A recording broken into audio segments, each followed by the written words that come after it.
Perez Hilton was recently hospitalized after a mental health break, but he was on Sean Hannity talking about how he thought he wasn't going to live too much longer after he developed sepsis. You were hospitalized for what, 21 days? Yeah.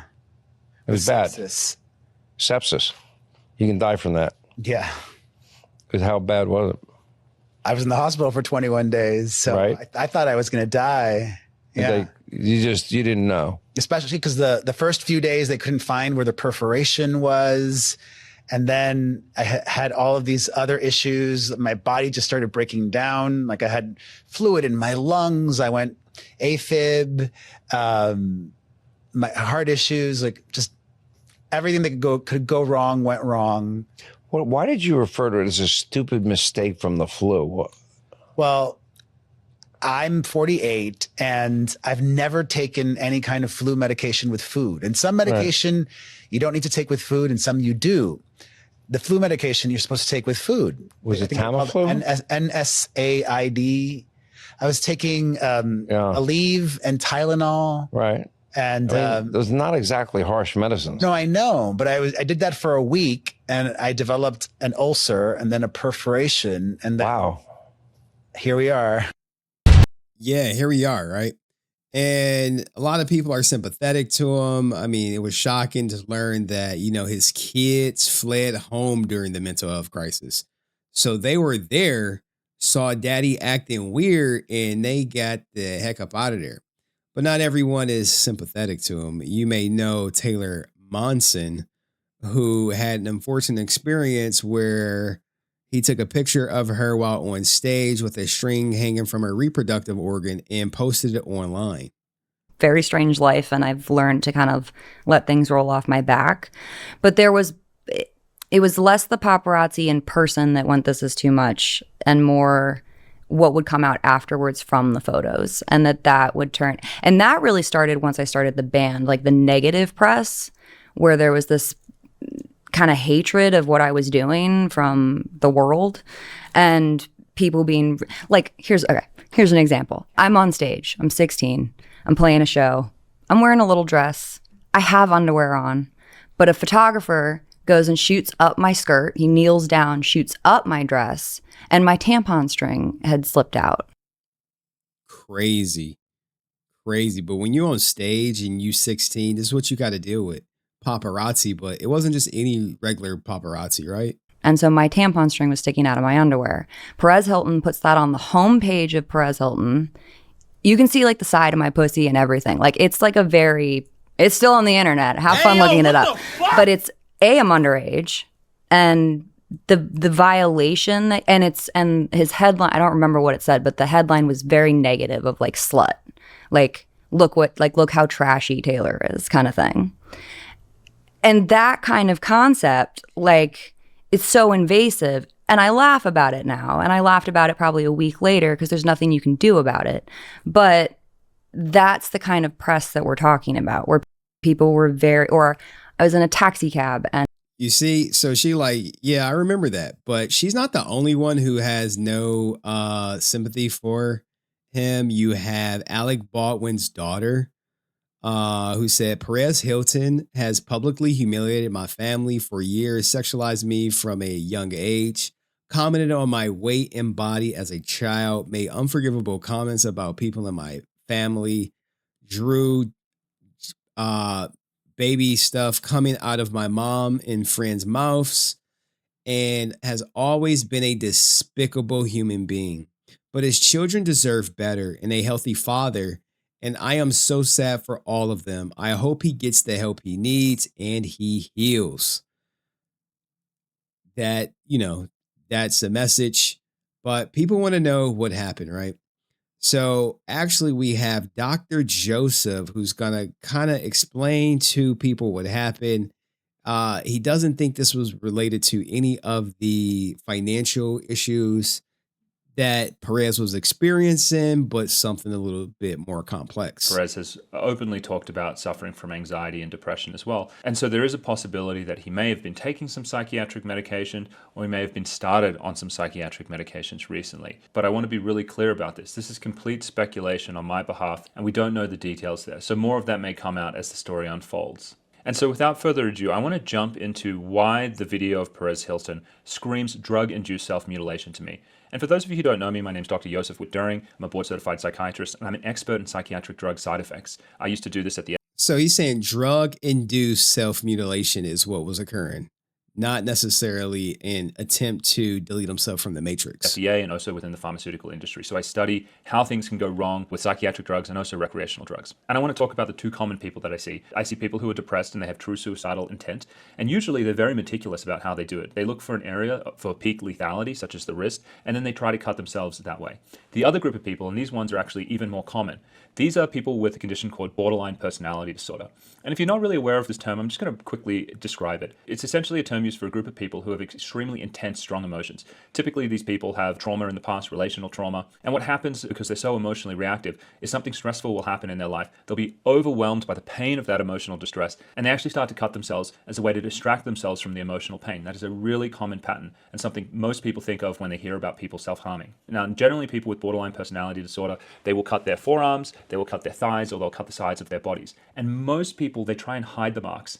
Now, what we saw from Perez Hilton was not this. This was unusually extreme. And I have to tell you this, I've worked in emergency rooms for countless hours and I've seen these cases. What we saw with Perez, I have never seen that in the emergency room from self-harm. That was severe. He was repeatedly cutting his face, his arms, his legs, and his torso in rapid fashion with a knife. And in addition, this was done publicly on a live stream. You normally wouldn't do something like this publicly. That's very disorganized. He was also making strange grunting noises and was in this frantic, dazed state. This is not a typical presentation of normal self-harm or suicidal behavior.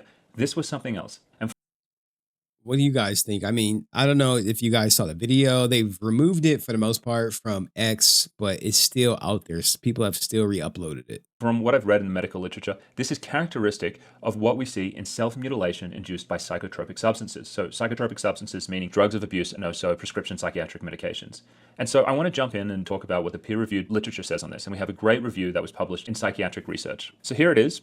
And I've essentially paraphrased what this article talked about, kind of distinguished between the two different kinds of self-harm that you see. It sort of described them, and I put it in a table here. So in drug-induced self-mutilation, it's usually associated with recent drug or substance exposure. It happens in the state of intoxication when someone is having an acute psychotic reaction to the drug. It's often something that occurs as a one-off. You know, many people who do this, they've never done it before. That's why it says previous self-mutilation only reported in 15% of cases. That's important when we're going to contrast it to borderline self-harm soon. And finally, the injuries that are induced during drug-induced self-mutilation are frequently severe and permanent, with 80% of cases causing major impairment. Now let's go over to borderline-related self-injury, which is the most... So I think he's maybe leaning a little bit more towards the borderline related self-injury. I thought it was more so drug-induced, but when it says frequently severe and permanent damage, I mean, he could probably heal from, because the scars were superficial. But let's let him continue. Most common type, where people do this for reaction seeking or also to cover emotional pain. So it's usually associated with intense emotional distress, usually functions to relieve tension, emptiness, negative mood, or self-punishment. Here's the thing. It is characteristically recurrent. This is a coping pattern. This is not a one-off thing that typically happens. This is something that people do repeatedly whenever they experience intense emotions. I haven't read anything online about this being a pattern for Perez Hilton, and it probably wouldn't even be online, but you know, that's something to think about. When it's done for like helping you with your emotions, it's a repeated pattern that someone does. I've seen Perez, it doesn't look like he has scars on his face or on his body previously, so this doesn't look like a recurrent thing. And typically the injuries include scratching, burning, hitting, head banging, or cutting without permanent loss of organ function, okay? That's how we're going to kind of contrast normal self-harm that we see in the borderline community and drug-induced severe mutilation that is abrupt and severe and unusual. Okay, so these authors, they went out there and they looked at all the cases they could find in the medical literature. As you can see, I love like the medical breakdown: alcohol, amphetamines, hallucinogens, cannabinoids, benzodiazepines. most of them actually happen with drugs that cause psychosis, such as hallucinogens and amphetamines and cocaine, alcohol sometimes, and there's a small group here, a small section for psychiatric medications. Now, I'm really going to focus on the psychiatric medications because we have this TMZ source who is saying that it does not appear that Perez Hilton was, someone that drank a lot or someone that was using drugs at all. They were saying he's very health conscious. So if this was a drug-induced side effect, what it makes me think about is potentially psychiatric medications. So let's have a look at some of the reports that they found for self-mutilation induced by psychiatric drugs. Check out this table. So we have this report from 1992, major. So what was Perez on any drugs? Does anyone know his medical records ain't leaked? Depressive disorder, male, 44. That's kind of around Perez's age, actually. Fluoxetine, 80 milligrams, superficial cuts to throat, wrist, and abdomen. There's also a report here on clonazepam. Just below that, razor blade cuts on arms and chest. And these two case reports, just based on this very brief description, they sound somewhat similar, but we are missing additional information. And we're going to actually talk about a case in just a moment. But I want to show you quickly, just for anyone that is not aware of this already, suicidal behavior, self-harm, suicide attempts, these are all widely recognized side effects of antidepressant medications. There are class-wide boxed warnings across all antidepressants in the United States right now. A boxed warning is essentially the highest level warning that you can have for a side effect, and it warns about these drugs inducing. Yeah, dog. I knew someone who was taking something to get them off of nicotine to eliminate their nicotine addiction. And she said she had to get off of them or she was going to remove herself from the matrix because she was having dreams that she was like almost every night. Inducing suicidal behavior. And so that's what this is here. There was a case report that I found. It was published in the American Journal of Psychiatry back in 1990, which actually gave more details about what this intense suicidal behavior can look like. And it was published by Martin Tisha. This is a Harvard psychiatrist, American Journal of Psychiatry. This is the biggest psychiatric journal out there, the most prestigious. And here was the intro. This was actually a case series of 6 depressed patients who got worse on Prozac. So it says, 6 depressed patients free from recent suicidal ideation developed intense, violent suicidal preoccupations after 2 to 7 weeks of fluoxetine treatment, that's Prozac. So do you think he was on fluoxetine or Prozac? This state persisted for as little as 3 days to as long as 3 months after discontinuation of fluoxetine. None of these patients had ever experienced a similar state during treatment with other psychotropic drugs. I want to zoom in on case 3 because case 3 to me seemed to be the most similar to what had happened with Perez. So let's check out this. Case 3, Mrs. C, 19-year-old college freshman, was hospitalized for the first time with symptoms of depression, paranoia, bulimia, agoraphobia, and dissociation. She had a history of mild suicidal gestures in the past that had been managed without hospitalizations, and she had been on some other psychiatric medications as well. Let's go over here. 2 weeks later, fluoxetine was added to the fluphenazine, that was another med that she was on, and during the next 2 weeks, she became more paranoid, depressed, irritable, and she developed disturbing, self-destructive thoughts, but no active suicidality. The fluoxetine dose was then increased to 40 milligrams a day, and the fluphenazine dose was lowered because of worsening akathisia. That's a restlessness that can happen with drugs like fluphenazine. After 3 weeks, Mrs. C impulsively ran away and superficially scratched her forearms. Over the next week, she became more depressed and preoccupied with thoughts of death. After 1 month of treatment, the dose of fluoxetine was increased to 60 milligrams. She then suffered from hypersomnia, that means sleeping a lot, poor concentration, anhedonia, no energy, fatigue, and increased binging and purging. During week 5, she escaped from the hospital and planned to commit suicide, but she was located by hospital security staff. After the fluoxetine dose was increased to 80 milligrams a day, she became violent, banging her head and mutilating herself. Yo, why do they keep increasing her dosage? Like, I don't get that. If you see like, okay, she's having a bad reaction, she increased dosage and then it just becomes progressively worse every time they increase the dosage. And physical restraints was necessary. And so this is classic for a drug-induced side effect. Every time you increase the dose, it becomes more severe. And as you can see here, she's mutilating herself to the point where physical restraint is now necessary. Lithium treatment was briefly attempted to help, but ultimately fluoxetine was discontinued after a total of 6 weeks.